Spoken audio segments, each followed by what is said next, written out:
Esse exercício aqui, o autor disse o seguinte, que a base do sólido é o disco x² mais y² menor ou igual a 1. As seções transversais por planos perpendiculares ao eixo y, entre y igual a menos 1 e y igual a mais 1, são triângulos retângulos isósceles com um cateto no disco. Ele te deu até um desenho aqui. Então ele está dizendo o seguinte, que você tem x² mais y² menor ou igual a 1. Nesse caso ele deu o desenho. Deixa eu ver se eu consigo fazer esse desenho deitado aqui. Eu vou fazer no plano primeiro. No plano primeiro, ele é assim, ó.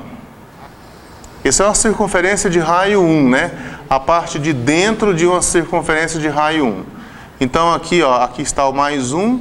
Ela vai passar por aqui, vai passar por aqui, vai passar por aqui. É a parte de dentro aqui, é a circunferência e o seu interior, que é x² mais y² menor ou igual a 1. Ele disse que as seções transversais eram perpendiculares ao eixo y. Então as seções transversais são assim, ó, perpendiculares aqui ao eixo y, quando você fatia ele. E quando você fatiar ele, isso aqui vai dar a você triângulos retângulos isósceles, onde um dos catetos está em cima do plano aqui. Então isso aqui seria um cateto.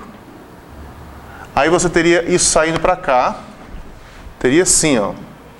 Cada corte desse que você fizer, você vai ter um triângulo com essa característica. É um triângulo retângulo isósceles. Isso aqui é um cateto. Aí, não sei se precisa eu tentar desenhar aqui a parte 3D, porque, meu Deus, não sou muito bom assim em desenho 3D. Mas seria um negócio mais ou menos assim. Deixa eu ver se eu consigo, ó. Aqui teria uma circunferência. Seria essa circunferência aí, só que deitada. Aqui seria o eixo Y. Aqui seria o eixo X. Aquele corte lá seria esse corte aqui. Seria esse corte aqui. E ele falou que esse triângulo, esse corte, dava um triângulo retângulo isósceles. Então, se o triângulo é retângulo, vai ter um ângulo de 90 graus aqui. Esse ângulo aqui vai ser um ângulo de 90 graus. E se ele é isósceles, o que é triângulo isósceles mesmo? Tem dois lados de mesma medida, né? Então quer dizer então que essa altura aqui, ó, ela vai medir o mesmo que o outro lado ali, ó. Esse lado de cá mede o mesmo que esse lado de cá. Então, a área, você precisa saber a área desse negócio aqui. Você precisa saber a área dessa pecinha aqui, ó. Porque isso aqui está fixado em uma posição Y, e esse Y é genérico. Eu preciso saber qual é a área... Não, desculpa, é a área mesmo. Eu preciso saber qual que é a área desse corte aqui. Eu preciso saber qual que é a área desse triângulo retângulo. Eu sei que ele é triângulo retângulo isósceles. Bom, para isso, eu vou ter que saber a distância entre esse ponto e esse ponto. Porque isso vai servir tanto como base quanto como altura, não é verdade? Não vai servir como base como altura? Porque o triângulo é isósceles, então a altura aqui é igual a essa base de cá. Saber essa distância aí é igual a saber a distância entre esses dois pontos aqui. E para eu saber disso, eu tenho que olhar para cá e falar o seguinte, olha, isso aqui é x² mais y² igual a 1. Como é que eu obtenho a equação, né, a regra, a lei da função, para essa parte de cá, a parte direita? Se você isolar o y, você obtém a parte de cima e a parte de baixo.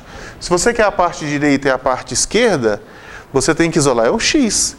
Porque aqui você arbitra valores para o y e encontra valores para o x. Então aqui você tem que encontrar quem é o seu x. Aí vem aqui assim, ó, x² é 1 menos y². Então, agora isola o x. Como é que vai ser o x? X vai ser o mais ou menos a raiz de 1 menos y². Ah, tá. Então quer dizer então que essa parte da direita aqui é onde o x é positivo. Onde o x é positivo é x igual a raiz de 1 menos y². E onde o x é negativo é na parte esquerda. Então essa curva do lado de cá é onde o x vale a menos, né?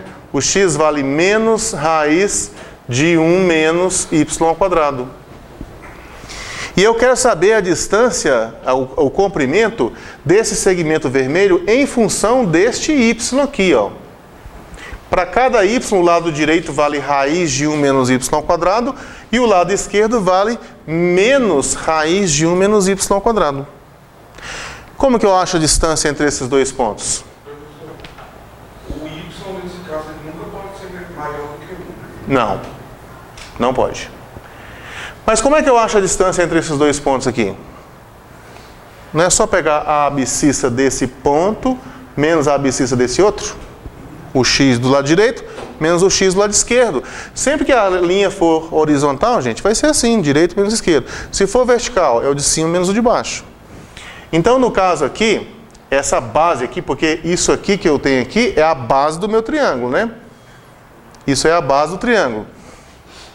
Então, a base vai ser a função da direita, que é raiz de 1 menos y ao quadrado, menos a da esquerda, que é menos raiz de 1 menos y ao quadrado. Fechou? Fechou. Agora, menos com menos aqui dá mais, aí você vai ter uma soma de duas coisas iguais. Quando você adiciona duas coisas iguais, dá o dobro, não é isso? Então, isso aqui implica que base é 2 vezes a raiz de 1 menos y ao quadrado, é ou não é? Pronto, mas a altura também não é isso? Porque falou que o triângulo era retângulo e isósceles, então eu tenho que a altura também vale vale 2 vezes a raiz de 1 menos y ao quadrado, também vale, né? E eu preciso da área desse corte, Então, a área desse corte, eu vou calcular assim, ó, a área na posição y, esse yzinho aqui, é base vezes altura dividido por 2, porque eu estou falando de um triângulo. O triângulo é base vezes altura sobre 2 a área. Então, vai ficar assim, ó, 1/2, coloquei esses dois separados, a base, que dá 2 vezes a raiz de 1 menos y ao quadrado, multiplicado pela altura, que é 2 vezes a raiz de 1 menos y ao quadrado. Esse 2 cancela com esse 2. Aí ficou raiz quadrada vezes raiz quadrada. Dá o que está lá dentro ao quadrado, não é assim? Vai ficar assim, ó, 2 vezes a raiz de 1 menos y ao quadrado, não é assim que fica? Aí, isso aqui são inversos um do outro, vai ficar assim, 2 vezes 1 menos y ao quadrado. Ah, então olha só que legal. Então a área da seção transversal é 2 vezes, não tem raiz mais, né? É 2 vezes 1 menos y ao quadrado. Então você passou a ter a expressão que calcula a área do corte. E para eu conseguir calcular o volume, eu tenho que integrar a expressão da área. E aqui com o y variando de onde até onde? Esse y aqui, porque ele é móvel, né? Ele fixou ele nesse lugar aí, mas ele pode estar em qualquer lugar, desde menos 1 até mais 1.